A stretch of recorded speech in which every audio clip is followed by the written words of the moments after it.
Elshinta News and Talk.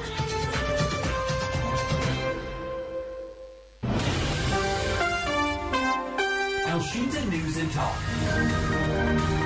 Pendengar, Presiden Prabowo Subianto berkomitmen memperkuat hubungan bilateral dengan Brazil melalui pembentukan kemitraan baru yang disebut New Special Relationship antara kedua negara. Salah satu langkah simbolis yang diambil adalah rencana memasukkan bahasa Portugis ke dalam kurikulum pendidikan nasional Indonesia.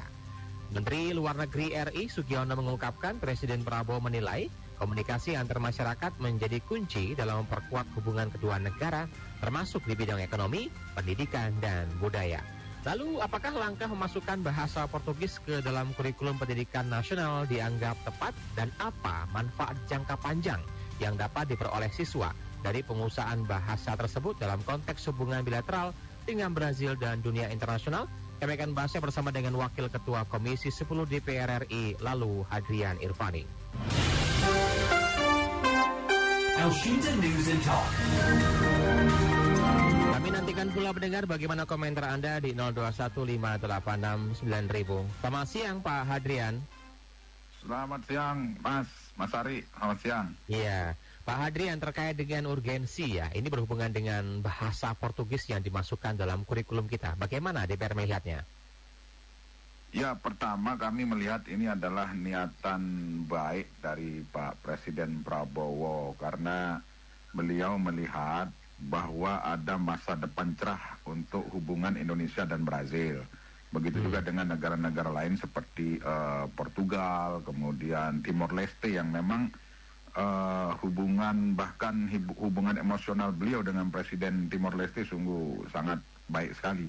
Nah, Presiden melihat bahwa ketika kita melakukan kerjasama, kemudian masa depan juga akan semakin bagus, artinya perlu kesamaan bahasa di dalam saling memahami satu dengan yang lain.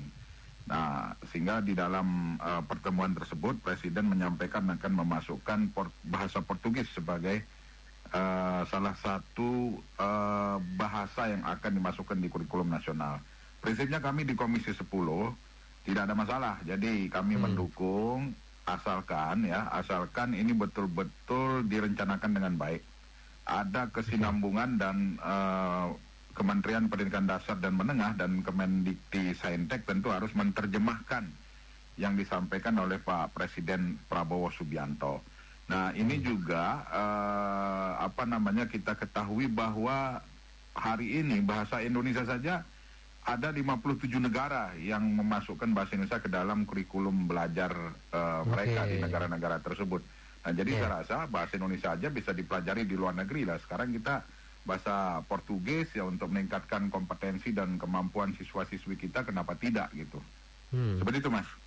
Jadi melengkapi dengan bahasa asing lainnya seperti bahasa Inggris yang sejauh ini juga sudah banyak dipelajari oleh kita bersama ya. Betul. Jadi hari ini kan di kurikulum itu kan selain bahasa Inggris ada bahasa Jepang, ada bahasa Mandarin, bahasa Jerman, bahasa Prancis. Nah, tujuannya apa? Agar siswa-siswi kita, generasi bangsa ini memiliki kemampuan dan kompetensi yang lebih. Dalam rangka apa? Dalam rangka mempersiapkan generasi unggul untuk bersaing di tingkat global. Seperti itu, Mas. Nah, kalau melihat dari potensi khususnya kemitraan bilateral baru-baru ini di sektor ekonomi dan juga budaya, bagaimana terkait dengan penggunaan bahasa, khususnya bahasa Portugis, Pak?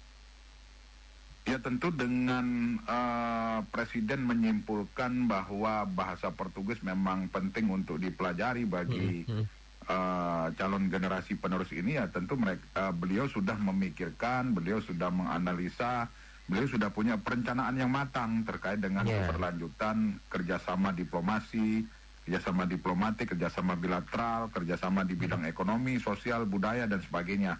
Nah, itulah sebabnya kenapa Pak Presiden dengan tegas kemarin menyampaikan ketika selesai bertemu dengan Presiden Brazil bahwa bahasa Portugis akan dimasukkan ke dalam salah satu kurikulum nasional. Nah, langkah yang harus dilakukan menurut saya adalah Menteri Dikdasmen dan Mendikti-Saintek harus segera menerjemahkan ini. Artinya dengan kurikulum nasional kita yang sangat padat hari ini, ya tentu harus ada formulasi, harus ada perencanaan yang matang agar apa yang disampaikan oleh Pak Presiden ini tidak hanya sekedar sebagai wacana belaka, tetapi betul-betul harus dilaksanakan dan implementasikan. Nah, penguasaan bahasa ini menjadi sangat penting di saat perkembangan ilmu pengetahuan dan teknologi yang luar biasa pesatnya hari ini. Sehingga nantinya dipersiapkan kader-kader penerus perjuangan tongkat estafet pembangunan bangsa ini betul-betul siap untuk bersaing di tingkat global. Seperti itu, Mas. Ya, nah ini berhubungan dengan ketepatan waktu dan juga mungkin prioritas kebijakan ini ya, apalagi di tengah-tengah fokus kita kepada bahasa-bahasa internasional lainnya. Ini bagaimana, Pak? Iya, saya melihat hari ini bukan berarti kemudian Presiden menyampaikan akan memasukkan bahasa Portugis di dalam kurikulum, bukan berarti kita meninggalkan bahasa Indonesia, kan seperti itu. Artinya hari ini pemerintah juga sedang gencar melakukan sosialisasi penggunaan bahasa Indonesia sesuai dengan kaidah-kaidah kebahasaan yang benar. Nah, itu sudah dilakukan. Nah, terkait masuknya bahasa Portugis ke dalam kurikulum ini ya tentu sebagai penyeimbang antara bahasa-bahasa yang sebelumnya sudah diajarkan di sekolah-sekolah kita, di semua satuan pendidikan. Bahkan di beberapa satuan pendidikan hari ini, di beberapa sekolah seperti di SD saja sudah diperkenalkan bahasa Arab, bahasa Mandarin, bahasa Inggris. Nah, kemudian begitu juga di satuan pendidikan SMP, SMA, dan sebagainya. Apalagi di perguruan tinggi. Nah, ini penting untuk menjalin kerjasama ke depan, kerjasama riset. Karena Presiden melihat bahwa kerjasama ini tidak hanya di bidang ekonomi, tidak hanya di bidang politik, tetapi Presiden melihat ada harapan baru dengan Brazil untuk melakukan kerjasama di semua bidang, termasuk kerjasama riset, kerjasama pendidikan, dan sebagainya. Nah, oleh sebab itu, karena peluang yang begitu besar, maka Presiden menginginkan bahwa ke depan banyak anak-anak Indonesia yang sudah menguasai bahasa Portugis, sehingga ketika ada kerjasama baik di bidang tenaga kerja, pendidikan, ekonomi, dan sebagainya, kita sudah siap. Anak bangsa kita sudah siap untuk beradaptasi dengan pelaksanaan dari kerjasama tersebut, gitu. Nah, yang menjadi tantangan berikutnya berhubungan dengan infrastruktur pendidikan, ketersediaan guru yang berkualitas dan materi ajar. Ini juga penting ya. Ini bagaimana, Pak? Ya, betul. Itulah yang saya sampaikan tadi, bahwa apa yang disampaikan oleh Pak Presiden Prabowo Subianto ini harus mampu segera diterjemahkan oleh Mendikdasmen dan Mendiktisaintek untuk kesiapan SDM, kesiapan satprasnya. Ya tentu guru-gurunya harus dilatih. Nah, kalau ini sudah menjadi keputusan Presiden, maka semua stakeholder harus betul-betul mempersiapkan dengan baik agar ada kesinambungan, agar ada keberlanjutan dari program ini. Jangan sampai program ini hanya sekedar menjalankan perintah Presiden, kemudian di kemudian hari tidak ada tindak lanjut. Nah, itu juga kita tidak menginginkan.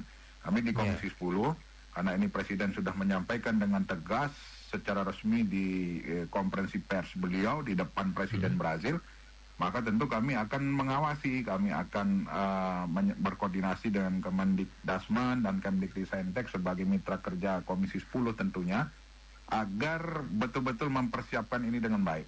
Dari semua sisi, sarpras, persiapan gurunya, kesiapan kurikulum, materi ajar, dan sebagainya. Seperti itu, Mas. Harapan kita juga bisa memadai dan juga berkelanjutan. Nah, untuk bisa berkelanjutan kan juga butuh komitmen yang cukup panjang ya. Kalau kita belajar dari penggunaan bahasa-bahasa yang sebelumnya sudah ada, bahasa asing seperti bahasa Inggris, Arab, dan sebagainya, sebenarnya tidak terlalu rumit ya mungkin, Pak ya, dalam pelaksanaan di lapangannya nanti ya.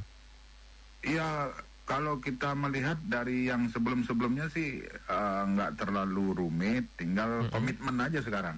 Komitmen dari kementerian terkait yang memang ditugaskan, terutama Kementerian Pendidikan Dasar Menengah dan Kemdiktisaintek. Dua kementerian inilah ujung tombak kesuksesan terkait apa yang disampaikan oleh Presiden Prabowo Subianto. Tapi saya meyakini, karena kami bermitra dengan dua kementerian ini, sepanjang kemitraan ini berjalan 1 tahun lebih, kami bermitra, ya insya Allah dua kementerian ini mampu menerjemahkan segala keinginan dan program-program dari Presiden Prabowo Subianto. Tapi apakah juga dari Komisi 10 menyampaikan terkait dengan tantangan-tantangan yang akan dihadapi? Kan bisa memperkirakan dan juga menyiapkan mungkin, Pak? Ya tentu ini memang tidak mudah karena hal yang baru ya. Hal yang baru, dan memang semua harus siap. Sementara di satu sisi kita memiliki beban-beban masalah persoalan yang harus kita tuntaskan seperti guru P3K paruh waktu, guru honorer dan sebagainya. Nah, oleh sebab itu kerjasama seluruh pihak, tidak hanya Kemdikdasmen, menurut saya kalau memang ini betul-betul dilaksanakan, maka tentu harus ada guru yang memang menguasai bahasa Portugis ini. Nah, sampai dengan hari ini belum ada di sekolah-sekolah yang melaksanakan ini. Tentu kesiapan guru juga belum ada.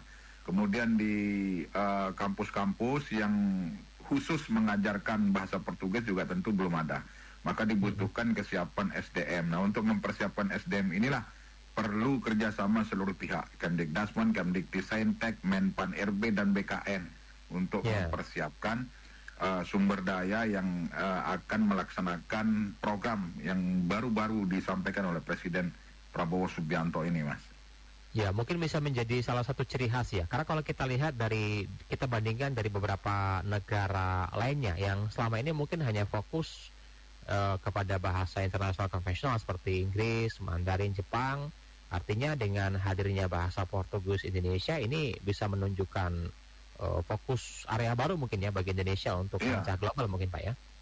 Betul. Nah, itu saya sepakat. Makanya Pak Presiden melihat opportunity-nya luar biasa. Nah, inilah yang menjadi salah satu pertimbangan, dan beliau melihat masa depan hubungan antara dua negara ini sungguh sangat baik. Brazil membutuhkan kita juga membutuhkan Brazil. Nah, kira-kira seperti itu. Sehingga perlu dipersiapkan dengan matang generasi penerus untuk melanjutkan kerjasama yang sudah baik ini ke depan. Gitu. Seperti baik, itu, Mas. saya bacakan beberapa komentar dari masyarakat Indonesia melalui pesan WA. Kami juga mengundang Anda pendengar jika Anda ingin bertanya di 0215869000 melalui WA call kami atau juga via telepon kami. Ada Pak Doni di Depok. Bahasa apapun selama digunakan positif akan menguntungkan sebuah bangsa, terutama untuk masa depan generasi kita. Presiden sudah tepat dengan itu. Ini juga hubungan yang positif dengan Brazil. Bahasa Portugis banyak digunakan di dunia internasional. Kita juga harus fair dengan bahasa internasional. Dukung langkah Presiden selama positif, katanya. Kemudian Pak Zubaidi di Kota Bekasi. Sebaiknya Presiden fokus dulu untuk kebutuhan pokok rakyat. Contoh, langkahnya BBM di SPBU. Kemudian juga jangan berlarut-larut, nggak jelas. Rakyat tidak diberi pilihan beli BBM dan dipaksa harus ke SPBU Pertamina. Kalau perlu ganti Menteri SDM-nya yang sering bikin gaduh. Bahasa Portugal tidak urgent untuk saat ini. Pro kontra, ya, dari dua pendengar kami pro kontra. Masyarakat beranggapan, wah, kondisi bangsa saat ini yang harus dipikirkan. Meskipun juga kita berpikir bagaimana masa depan berikutnya. Ini bagaimana, Pak Adrian? Ya, saya melihat hari ini pemerintah Presiden Prabowo Subianto sedang betul-betul melaksanakan PR yang masih harus diselesaikan. Ya, seperti tadi ada yang menyampaikan tentang kelangkaan BBM, kami juga melihat bahwa pemerintah sedang berusaha untuk mengatasi itu di samping sektor-sektor lain. Nah, khusus untuk gebrakan baru beliau terkait dengan bahasa Portugis ini, ya tentu akan beriringan juga dengan penuntasan program-program yang lain. Saya rasa seperti itu, dan tidak akan mengganggu program-program yang lain karena memang sudah dilaksanakan sesuai dengan kementerian-kementerian masing-masing. Nah, kalau bahasa Portugis ini kan ada di Kementerian Pendidikan Dasar dan Menengah dan Kemdiktisaintek. Demikian juga mungkin terkait dengan Kementerian Kebudayaan. Karena walau bagaimanapun Indonesia ini sekarang sudah memiliki Kementerian Kebudayaan yang tugasnya untuk menjaga, merawat, melestarikan budaya-budaya yang kita miliki, termasuk bahasa daerah. Bahasa daerah sebagai salah satu identitas bangsa. Seperti itu, Mas. Ya. Ini menarik ya, artinya juga kita patut dukung dan pembantu Presiden banyak ya, dan semuanya juga bisa bekerja maksimal sesuai dengan fokusnya masing-masing agar harapannya visi misinya bisa terwujud dengan baik. Terima kasih Pak Hadirin sudah bersama El Sinta, ini sangat penting sekali. Semoga semuanya juga bisa menambah wawasan kita untuk menambah terkait dengan penguasaan bahasa ya. Terima kasih Pak Hadirin, sehat selalu. Terima kasih. Amin, makasih. Baik. Dengan Wakil Ketua Komisi 10 DPR RI, lalu Hadrian Irvani. El Shinta News and Talk.